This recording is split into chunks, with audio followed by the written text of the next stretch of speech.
Hai, Assalamualaikum. So, hari ini I akan review moisturiser ataupun pelemak muka yang sangatlah I guess it is quite underrated because dia susah sikit nak jumpa, tapi once I review ni confirm you guys rasa macam wow, hebatnya moisturiser ni. So, tanpa membuang masa, kita nak teruskan. The moisturiser that I have today is from jenama 11 Village Factory, jenama daripada Korea yang mementingkan sustainability ataupun orang kata keseimbangan ekosistem dan juga alam sekitar, but at the same time memang mempunyai bahan-bahan yang bagus, efektif dan juga selamat kepada kulit untuk digunakan setiap hari. Bahan-bahan daripada jenama ini bebas coloran dan juga fragrance, and at the same time dia punya packaging ni 30 hingga 50% dibuat daripada bahan-bahan kitar semula. Tanpa membuang masa, moisturiser yang I have today is from 11 Village Factory, iaitu Ultra Facial Cream. Okay, so Ultra Facial Cream sejenis daily moisturiser atau daily cream. Moisturiser ini dikatakan it has a lightweight and hydrating formula dan juga formulate daripada 72.9% of kelp extract ataupun kat sini tulis Laminaria Japonica Extract. Okay, dan juga apa kebaikan kelp extract ni?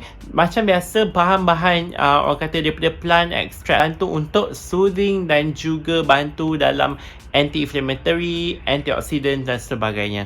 So Laminaria Japonica ni is actually a brown algae seaweed yang sangat bagus untuk memberikan hydration dan juga soothing effect.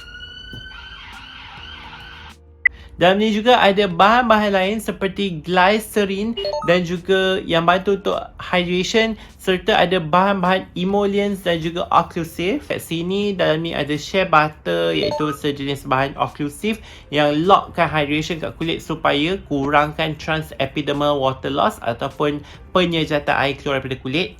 Okay, dan dalam ni juga ada pelbagai lah jenis emollients dari segi lainnya.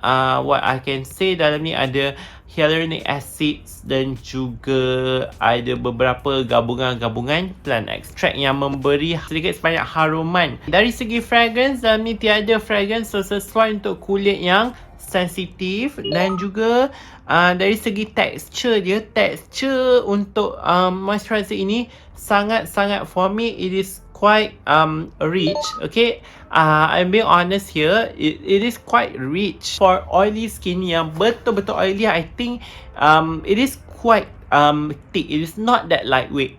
Okay, tapi untuk kulit yang combination, tak kisah combination more to dry or more to oily, I think this is quite okay. I think dry skin sangat-sangat bagus untuk pakai moisturiser ni sebab moisturiser ni memang agak thick. So I just pakai sangat-sangat sikit, a very thin layer on my skin, and it really orang kata moisturize my skin well. I don't need to put a lot of moisturizer on my face, but the thing that I like about it is because it can hydrate and moisturize my skin. Dia balancekan the oil and water punya content on my skin really well, because my skin in here in the UK is quite orang kata tak berapa oily lah, cause in the UK the weather is not humid. Okay, the weather is more to dry and cool.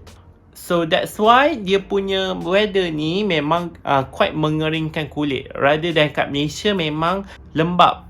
Kalau anda di Malaysia, memang I sarankan lebih pada anda yang mempunyai kulit yang kombinasi ataupun yang dry. Okay, so korang nak dapatkan moisturiser ni dekat mana? Korang boleh pergi dekat Yes Style dan boleh gunakan my code here yang I dah attach ni. Guna je my code or just tekan link yang I dah sediakan di ruangan description. So itu saja untuk hari ini. Jangan lupa like dan subscribe kalau suka, dan jika video akan datang. Assalamualaikum.